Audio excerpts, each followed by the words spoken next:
የተወደዳችሁ የእግዚአብሔር ቤተሰቦች የእናታችን የንጽሕተ ንጹሐን የቅድስት ድንግል ማርያም የአስራት ልጆች ሁላችሁም በክርስቶስ ሰላም እንደምን ዋላችሁ? እንደምን ቆያችሁ?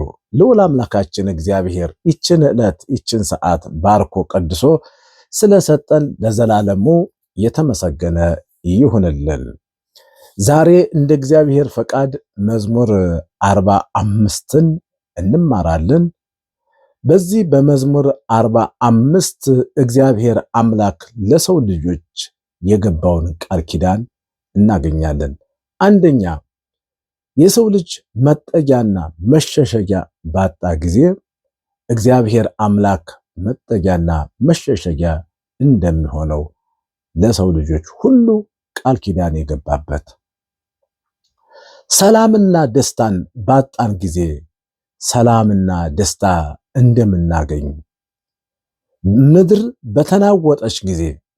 በተናወጠች ጊዜ ተራሮች በተንቀሳቀሱ ጊዜ የሰው ልጆች መፍራትና መደንገጥ ሳይሆን ወደ እግዚአብሔር መጸለይ፣ እግዚአብሔርን መለመን እንደሚገባ እንማራለን። ልበ አምላክ ቅዱስ ዳዊት የእግዚአብሔርን ድንቅ ሥራ ኑና እዩ ይላል። ራሱ ባለቤቱ እግዚአብሔር አምላክ ዝም በሉ፣ በተራባችሁ ጊዜ በተጨነቃችሁ ጊዜ እኔ ከእናንተ ጋር ነኝ፣ እስቲ ባካችሁ ልጆቼ ወዳጆቼ ዝም በሉ ይላል እግዚአብሔር። ስለሆነም በዚህ ዙሪያ ላይ ዛሬ እንደ እግዚአብሔር ፈቃድ እንማራለን ወይም ደግሞ እንቆያለን ማለት ነው። አንደኛ እግዚአብሔር መጠጊያችን ነው፣ በመከራ ጊዜ እጅግ የሚረዳን ነው ይላል በአምላክ ቅዱስ ዳዊት። እግዚአብሔር አምላክ እንዴት ነው የሚረዳን? እግዚአብሔር አምላክ እንዴት ነው መጠጊያችን ብለን ስንመለከት አንደኛ ከጠላት መጠጊያ፣ ጠላት በበዛብን ጊዜ ጠላት እንዳያጠቃን ጥላ ከለላ የሚሆነን ከጠላቶቻችን እጅ እንድን ዘንድ መጠጊያ የሚሆነን ራሱ ባለቤቱ እግዚአብሔር ነው። ሁለተኛ ፍርሃት አለ በውስጣችን፣ ብዙ ፍርሃት አለብን። ፍርሃት ባጠቃን ጊዜ በላያችን ላይ የተጫነን ፍርሃት ከኛ እንዲወገድ እንዲሁም ደግሞ አስቀድሞ ፍርሃት እንዳያጠቃን ከፍርሃት መጠጊያ የሚሆነን እንዳንፈራ እንዳንጨነቅ የሚያደርገን እግዚአብሔር አምላክ ነው።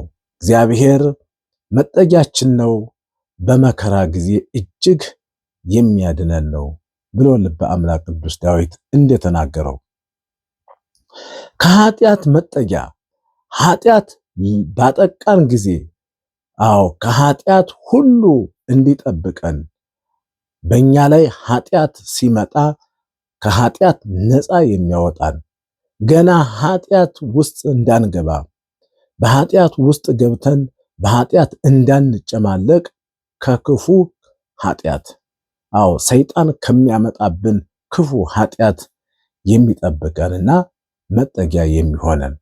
እንደሚታወቀው ኃጢአት መከራ ነው፣ ስቃይ ነው፣ ፍርሃት ነው፣ ጭንቀት ነው፣ በደል ነው። ስለዚህ ኃጢአት እንዳያጠቃን፣ ኃጢአት በሰውነታችን ላይ በአእምሯችን ላይ እንዳይገባ አስቀድሞ የሚከላከልልን ወይም ደግሞ መጠጊያ መሸሸጊያ የሚሆነን ራሱ ባለቤቱ እግዚአብሔር አምላክ ነው። አንደኛው ይሄ ነው። በመከራ ጊዜ መጠጊያችን ነው እግዚአብሔር። በመከራ ጊዜ ብዙ አይነት መከራ አለ። ዓለም ያመጣችብን መከራ። ትናንት እንደተነጋገርነው ካሁን በፊትም እንደተነጋገርነው የጦርነት መከራ፣ የረሃብ መከራ፣ የበሽታ መከራ፣ የድህነት መከራ፣ በጣም ብዙ መከራ፣ የቤተሰብ ማጣት መከራ። ልጆች ወላጆቻቸው ሲያጡ መከራ ውስጥ ይገባሉ። ወላጆች ልጆቻቸው ሲያጡ መከራ ውስጥ ይገባሉ። ከዚህ አይነት መከራ፣ ከዚህ አይነት ስቃይ፣ ውጣ ውረድ፣ ሐዘን የሚጠብቀንና መጠጊያ የሚሆነን ማን ነው? እሱ ራሱ ባለቤቱ እግዚአብሔር ነው። ስለሆነም እግዚአብሔር መጠጊያችን እንዲሆናል በመከራችን ጊዜ ይረዳን ዘንድ መዝሙር 45ን ሁልጊዜ መጸለይ ያስፈልጋል ማለት ነው። መዝሙር 45ን በምንጸልይበት ጊዜ ጠባቂያችን፣ መጠጊያችን፣ መከታችን እግዚአብሔር ሁልጊዜ ከኛ ጋር ነው ማለት ነው። በሁለተኛ ደረጃ የእግዚአብሔር ከተማ የሚያስደስት ወንዝ አለ ይላል። የእግዚአብሔር ከተማ የሚያስደስት ወንዝ የተባለው ምንድነው? ትርጉሙ ምንድነው? እንመልከተው። የእግዚአብሔር ሰላም አለ። ወንዝ የተባለው ያ ለምለም ቦታ፣ ያ ውሃው ቢጠጣ ያው ሁልጊዜ ደስታ የሚሰጥ ቢኖሩበት፣ ቢቀመጡበት፣ ቢያርፉበት ደስ የሚል ልዩ የሆነ ወንዝ አለ። የህይወት ምንጭ ውሃ የማይደርቅበት፣ የማይነጥፍበት፣ ሁልጊዜ ፏፏቴ የሚታይበት የሚገኝበት፣ ቢጠጡት ሁልጊዜ የማይሰለች ውሃ ከዚያ አለ። እሱም ማን ነው? እግዚአብሔር ነው። አዎ የእግዚአብሔር ሰላም ከዚያ አለ፣ ሰላም አለ። ስለሆነም በዚህ ዓለም መከራ ሲበዛብን፣ ችግር ሲበዛብን ወደ እረፍት ውሃ ወደ እግዚአብሔር በተጠጋን ጊዜ ሰላም እናገኛለን። የመንፈስ ቅዱስ ጸጋ አለ። የመንፈስ ቅዱስ ረድኤት፣ የመንፈስ ቅዱስ ጸጋ በእኛ ላይ ያድር ዘንድ እግዚአብሔር ከኛ ጋር ነው። ሁልጊዜ እግዚአብሔር ከኛ ጋር ከሆነ የመንፈስ ቅዱስ ጸጋ፣ የእግዚአብሔር በረከት ሁልጊዜ ከኛ ጋር ነው። ነፍስን የሚያስደስት ከዚያ አለ። ነፍስን የሚያስደስት ቤተክርስቲያን በሄድን ጊዜ ያቺ የለመለመች መስክ ደስ የምትል የህይወት ምንጭ ውሃ የሚፈልቅባት ቃለ እግዚአብሔር የሚነገርባት ቅዱስ ሥጋውና ክቡር ደሙ የሚፈተትባት፣ አዎ ሁልጊዜ ቃለ እግዚአብሔር ቃለ ወንጌል የሚነገርባት እግዚአብሔር አምላክ የሚገለጥባት፣ እግዚአብሔር አምላክ ተገልጦ ልጆቹን ህዝቦቹን የሚባርክባት ይቺ የለመለመች መስክ የህይወት ምንጭ ውሃ የሚፈልቅባት ቤተክርስቲያን ነፍስን የምታስደስት ደስታና እረፍት አለ። ወደ እግዚአብሔር በተጠጋን ጊዜ፣ ወደ እግዚአብሔር በመጣን ጊዜ አዎ ደስታና እረፍት እናገኛለን። ይቺ ዓለም ስታሰቃየን፣ ይቺ ዓለም በጭንቀት ስታሰቃየን፣ ይቺ ዓለም በፍርሃትና በስቃይ አዎ መከራ ስታሳየን ወደ እግዚአብሔር በተጠጋን ጊዜ ግን በነፍሳችንም በስጋችንም በህሊናችንም እረፍት እናገኛለን ማለት ነው። ስለዚህ መዝሙር 45ን በምንጸልይበት ጊዜ ይህን አይነት ደስታ፣ ይህን አይነት እረፍት እናገኛለን። እግዚአብሔር ወደኛ ይመጣል፣ እኛም ወደ እግዚአብሔር እንሄዳለን። ስለዚህ በዚህ ዓለም በስቃይና በመከራ በፍርሃት በጭንቀት በመውጣት በመውረድ በረሃብ ስንኖር ወደ እግዚአብሔር በተጠጋን ጊዜ ግን ሰላምና እረፍት ደስታ እናገኛለን። ፍጹም ደስታ እስከ የሌለው ለዘላለም የሆነ ደስታ እናገኛለን።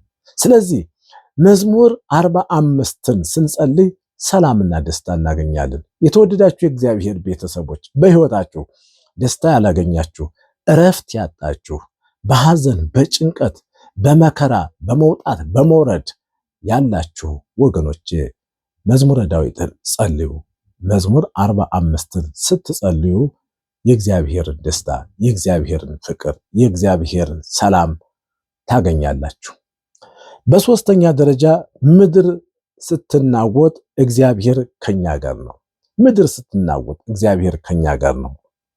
ዓለም ቢታወክ ተራሮች ቢንቀሳቀሱም እኛ ግን ክርስቲያኖች ስለሆን እግዚአብሔር ከኛ ጋር ነው።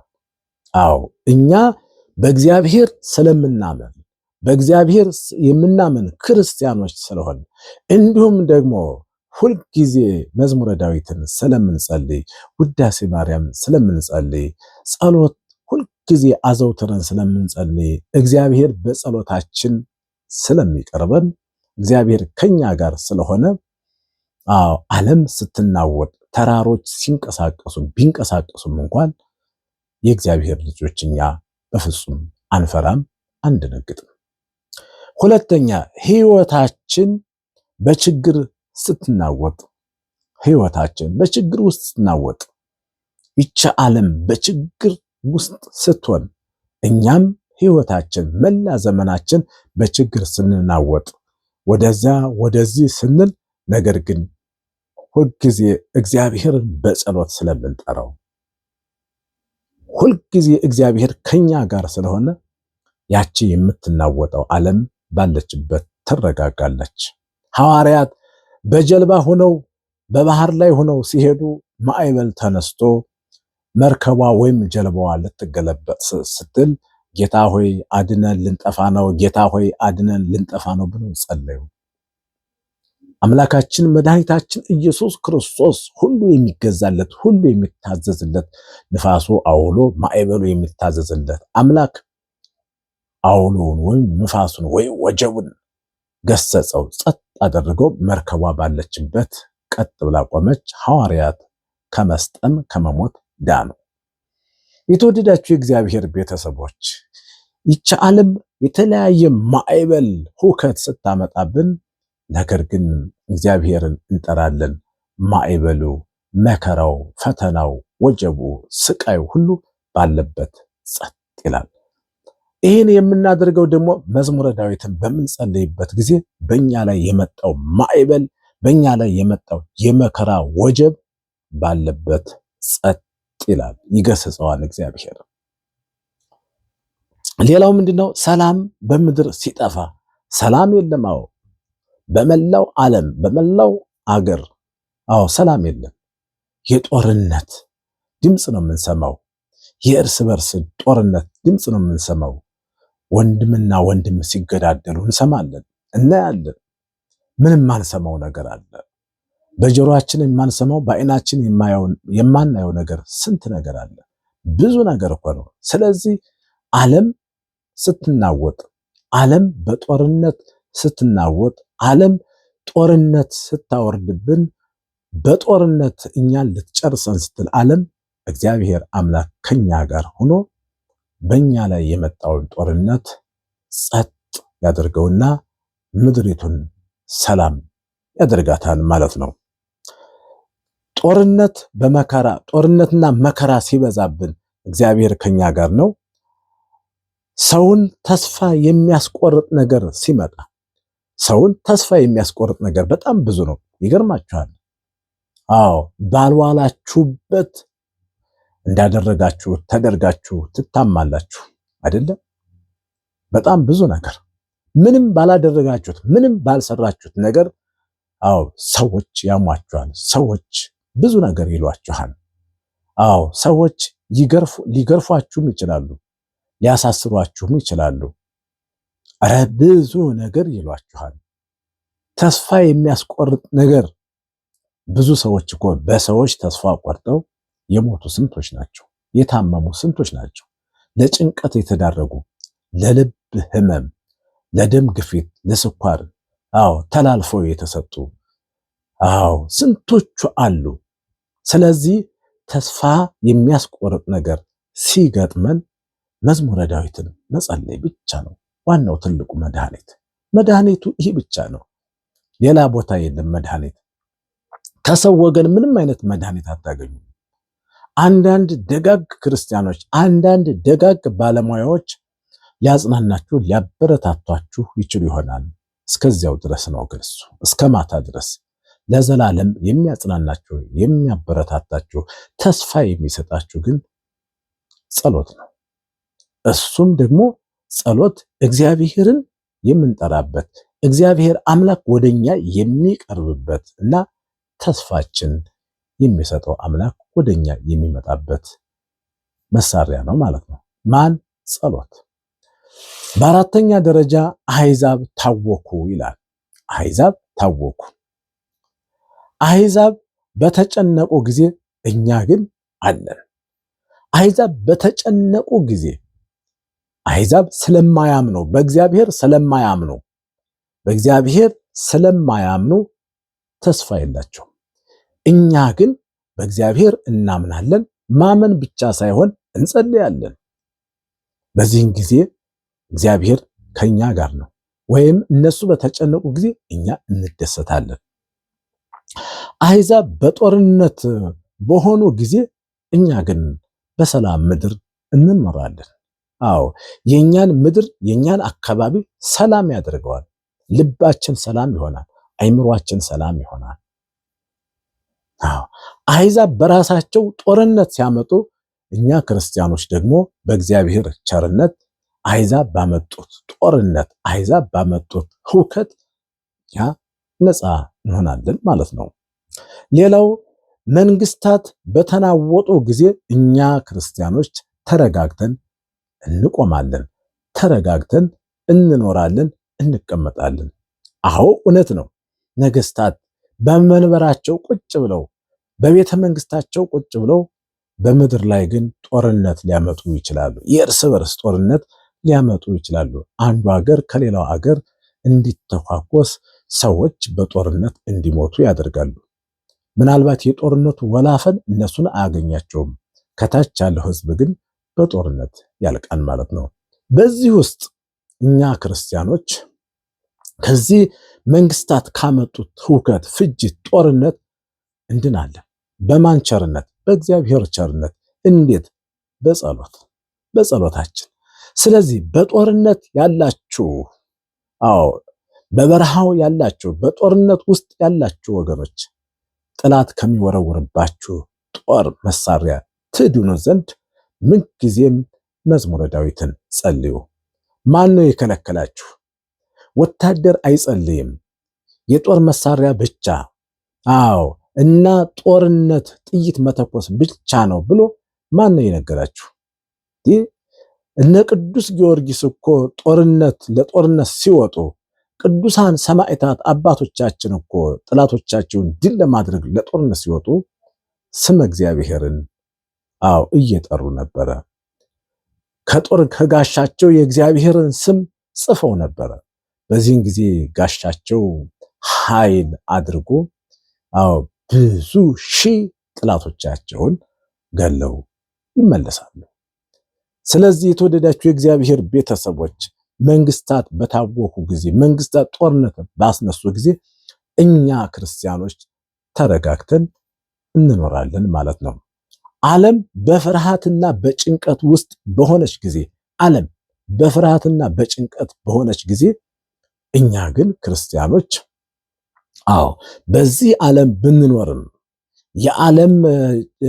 ዓለም ያመጣችው ጭንቀት፣ መከራ፣ ፍርሃት፣ በሽታ በእኛ ላይ ሊመጣ ሲል እኛ ግን በጸሎት ኃይል ድል እናደርጋለን።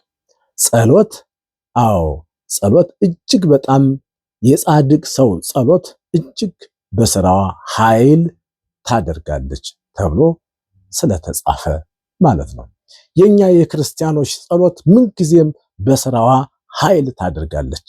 ግን በእምነት የቀረበ ጸሎት፣ በፍጹም ልባችን በፍጹም ሐሳባችን እግዚአብሔር አምላክ ጸሎታችንን ጸሎቴን ይቀበልልኛል፣ ጸሎቴን ሰምቶ ከዚህ አይነት መከራ ያድነኛል ብለን በእግዚአብሔር የምናምን ከሆነ የኛ ጸሎት እጅግ በስራዋ ኃይል ታደርጋለች። ጸልዩ። የተወደዳችሁ የእግዚአብሔር ቤተሰቦች አምስተኛውን ስንመለከት የእግዚአብሔርን ሥራ ኑ ተመልከቱ ይለናል። ልበ አምላክ ቅዱስ ዳዊት የእግዚአብሔርን ሥራ ኑ ተመልከቱ። አቤት ደስ ሲል! እግዚአብሔርን የምናይበት የእግዚአብሔርን ድንቅ ሥራ የእግዚአብሔርን ተአምር የምናይበት በጸሎት እኮ ነው። በጸሎት ስንጸልይ፣ ሁልጊዜ ስንጸልይ፣ ስንጾም፣ ስንሰግድ የእግዚአብሔርን ድንቅ ሥራ እናያለን። የእግዚአብሔር ድንቅ ሥራ ምንድን ነው?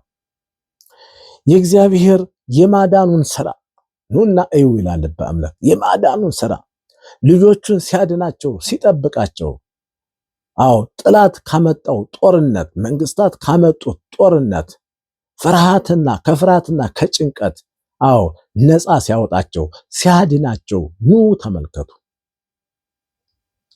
ለብዙ ዓመት ለብዙ ዘመን እጅና እግራቸው አልንቀሳቀስ ብሎ አፋቸው አልናገር ብሎ ጆሮአቸው አልሰማ ብሎ ይኖሩ የነበሩ በእግዚአብሔር ድንቅ ሥራ አሁን ዓይናቸው አየ፣ አበራ፣ በራ ዓይናቸው፣ አንደበታቸው ተናገረ፣ እጅና እግራቸው ተንቀሳቀሰ። ያ ተነፍቶ የነበረው ሆዳቸው አሁን ግን መልካም ትክክለኛ ሰው መሆናቸውን ኑና እዩ፣ የእግዚአብሔር የማዳኑን ሥራ መታችሁ እዩ ይላል በአምላክ ቅዱስ ዳዊት በመዝሙር 45። ስለዚህ መዝሙር 45ን በምንጸልይበት ጊዜ የእግዚአብሔርን የማዳን ሥራውን ድንቅ ሥራውን እናያለን፣ እንመለከታለን፣ ደግሞም እናደንቃለን። በሁለተኛ ደረጃ እግዚአብሔር ያደረገውን ተአምር ኑና ተመልከቱ፣ የእግዚአብሔርን ተአምር ተመልከቱ ይለናል እግዚአብሔር። የእግዚአብሔርን ተአምር ኑና ተመልከቱ ይለናል እግዚአብሔር። ኑ በእርሱ ታመኑ፣ በእርሱ ታመኑ። እግዚአብሔር አምላክ ያደረገውን ሥራ ኑና ተመልከቱ፣ እመኑ፣ በእግዚአብሔር እመኑ። መዝሙር 45ን በምንጸልይበት ጊዜ በፍጹም ልባችን በፍጹም ሐሳባችን በእግዚአብሔር እናምናለን ማለት ነው። በስድስተኛ ደረጃ የምናየው እና የመጨረሻው እግዚአብሔር አምላክ ራሱ ዝም በሉ ይለናል። እኔ አምላክ እንደሆንኩኝ እወቁ፣ እኔ የማደርገውን ድንቅ ሥራ ኑና ተመልከቱ፣ ደግሞም ዝም በሉ። የማደርግላችሁን ነገር አሳያችኋለሁ፣ አትቸኩሉ፣ ዝም በሉ ይለናል። ፍርሃታችሁን ተው፣ አስወግዱ። ፍርሃታችሁን ተው፣ አስወግዱ፣ ዝም በሉ። ከፍርሃት ከጭንቀት ነፃ አወጣችኋለሁ። እርሱ ሁሉን የሚቆጣጠር አምላክ ስለሆነ እኔ ሁሉን የምቆጣጠር አምላክ እግዚአብሔር ስለሆንኩኝ ባካችሁ ዝም በሉ። እኔ ማድርግላችሁን እኔ ራሴ አውቀዋለሁ፣ እኔ ራሴ አውቃለሁ። እናንተ ዝም በሉ። ስትራቡ የማበላችሁ፣ ስትጠሙ የማጠጣችሁ፣ ስታረዙ የማለብሳችሁ፣ ስትቸገሩ የምረዳችሁ፣ ስትጨነቁ የማስደስታችሁ እኔ ነኝ። ዝም በሉ፣ ሁሉን ነገር ለኔ ተውት ይለናል እግዚአብሔር። ታዲያ በራሳችን ኃይል በራሳችን ጥበብ ለምንድን ነው የምንጨነቀው? እግዚአብሔር ከኛ ጋር እያለ ዝም በሉ፣ ተውት ለኔ። ሁሉ ነገር የምቆጣጠረው እኔ ነኝ። ሰማዩም ምድሩም ሁሉ የሱ ነው። ያለሱ የሆነ ነገር የለም። ያለ እርሱ የሚሆን ነገር የለም። ለእግዚአብሔርን ተው። ገበሬ ሆይ አንተ እርሻህን እረስ፣ ዘርህን ዝራ፣ 30 60 100 ፍሬ የሚያፈራ አፍርቶ የሚሰጥህ እሱ ነው። እስቲ ለሱ ተው። አንዷን ፍሬ 30 60 100 ፍሬ እንድትሆን የሚያደርገው ማን ነው? እግዚአብሔር ነው። አንተ እርሻህን እረስ፣ ዘርህን ዝራ፣ የሚያበቅልልህ እሱ ነው። ዝናቡን አምጥቶ የሚያበቅልልህ የሚያሳድግልህ ለአበባ ለፍሬ የሚያደርስልህ ማን ነው? እግዚአብሔር ነው። ሐኪም ሆይ ዶክተር ሆይ አንተ ዝም ብለህ ሕክምናህን ስጥ። በአንተ ላይ አድሮ በሽተኛውን የሚያድን የሚፈውስ ማን ነው? እግዚአብሔር ነው። እባክህ እኔ አዋቂ ነኝ አትበል፣ እስቲ ዝም በል ይልሃል እግዚአብሔር። አንተ ብቻ ጸሎት አድርሰህ የኔን ስም ጠርተህ በሽተኛውን ለማከም ሞክር፣ ግን በሽተኛውን ማድነው ፍጹም ጤነኛ ማድርገው እኔ ነኝ። አንተ በራስ ጥበብ አንዳችም ነገር አታደርግም ይልሃል እግዚአብሔር። ነፍሰ ጡር እናቶቻችን እናንተ ድርሻችሁ ነፍሰ ጡር መሆን ነው። ግን የሚገላግላችሁ የሚያድናችሁ የሚፈውሳችሁ ሕፃን ልጅ እንድትወልዱ ከዚያ ከጭንቀት የሚገላግላችሁ በመጣችሁ ጊዜ በችግራችሁ ጊዜ እግዚአብሔር ከናንተ ጋር የሚሆን ወላዲተ አምላክ ከናንተ ጋር እንድትሆን የማን ድርሻ ይመስላችኋል? የዶክተሩ ወይንስ የቤተሰቦቻችሁ ወይንስ ደግሞ የነርሷ? አይደለም፣ የእግዚአብሔር ድርሻ ነው። የተወደዳችሁ እግዚአብሔር ቤተሰቦች እባካችሁ ለእግዚአብሔር እንስጥ፣ ዝም እንበል። በእግዚአብሔር ስራ ዝም፣ በራሳችን ስራ ደግሞ የተሰጠን ድርሻ አለ፣ በሱም መታገል ነው። የተወደዳችሁ የእግዚአብሔር ቤተሰቦች ይቆየን። ስለዚህ መዝሙር 45ን ሁልጊዜ ስንጸልይ የእግዚአብሔርን ድንቅ ስራ እናገኛለን። እግዚአብሔር የገባልንን ቃል ኪዳን ይፈጽምልናል። በምን? በመዝሙረ ዳዊት። በተለይ ደግሞ መዝሙር 45ን ደጋግመን ጠዋትም ማታም ስንጸልይ እግዚአብሔር አምላክ እስካሁን የነገርኳችሁን ሊያደርግልን እሱ አምላካችን የታመነ አምላክ ነው። ስለዚህ ቤቱን ፎሎ ሼር አድርጉ፣ ለሁሉም እንዲደርስ ሼር አድርጉ። በተለይ ደግሞ ሰብስክራይብ እንድታደርጉልኝ በእግዚአብሔር ስም እጠይቃችኋለሁ። ትምህርቱንም እየገባችሁ አባ ቆሞሱ በሚለው እየገባችሁ እንድትከታተሉ፣ ወደ ኋላ ደግሞ ወደ ማታ ላይ በላይ ተገናኝተን እንማማራለን። ያስተማረን የመከረን ልዑል አምላካችን እግዚአብሔር ለዘላለሙ የተመሰገነ ይሁንልን። ይቆየን። ደህና ሁኑልን።